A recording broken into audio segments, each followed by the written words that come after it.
Are you creating difficult behavior in meetings? Hi, this is Joy. When we're thinking about challenging meeting behaviors, we really should consider the fact that it's possible that some of the challenging behavior we perceive in meetings might have to do with people pushing back against barriers they are experiencing, and maybe we have even created those barriers for them, consciously or unconsciously. For example, what about someone continuously having side conversations? What if the reason is they can't hear the presenter or facilitator well, so they keep turning to the person next to them and asking them to repeat what was just said? Or maybe the language being spoken in the room is not their primary language, so they are asking for certain things to be explained or translated. Maybe someone consistently comes in late or leaves early. Have you set up a structural barrier for them in your meeting? Maybe your meeting starts before the person gets off of work, or there are kids to be picked up, or the bus that takes them to the meeting only runs on the hour.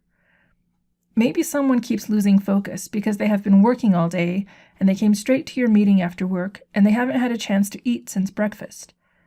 Or because they're fighting through a headache that is brought on by sensitivity to the perfumes and colognes worn by people in the meeting.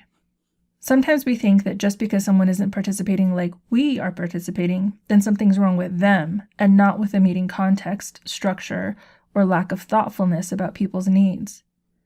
To get us thinking about things we might not be considering, I have a series of statements for you. Keep a tally of your score. First statement: English is my first language. If this is true for you, give yourself a point. If this is not true for you, do not give yourself a point. I have visible or invisible disabilities. If this is true for you, take away a point. I have a reliable source of transportation and can get wherever I need to go easily. If this is true for you, give yourself a point. There are important parts of my identity that I am not comfortable revealing. If this is true for you, take away a point. If I have a meeting to attend, I am able to do so without worrying about making arrangements for elder care, child care, or care of other people I'm responsible for. If this is true for you, give yourself a point. My gender is always listed as an option when I'm filling out forms. If this is true for you, give yourself a point. I studied the culture and history of my ancestors in elementary school. If this is true for you, give yourself 1 point. I am paying off college debt. If this is true for you, take away 1 point. National holidays coincide with religious holidays I celebrate. If this is true for you, give yourself a point. I have felt uncomfortable about a joke or statement I overheard related to my race, ethnicity, gender, appearance, or sexual orientation, but felt unsafe to confront the situation. If this is true for you, take away 1 point. I am reasonably certain that I will be able to easily get into any building I have to go to. If this is true for you, give yourself a point. So tally up your score.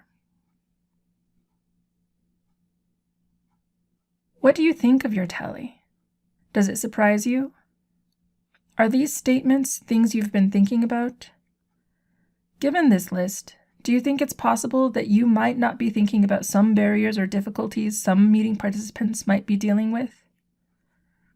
It's important that we try to be thorough when we're anticipating the things that may be barriers to people attending meetings, whether that's in person or virtually.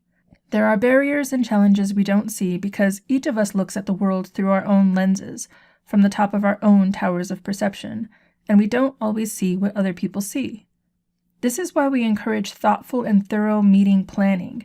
It's really easy to create challenges for people or to reinforce challenges for people, even without meaning to.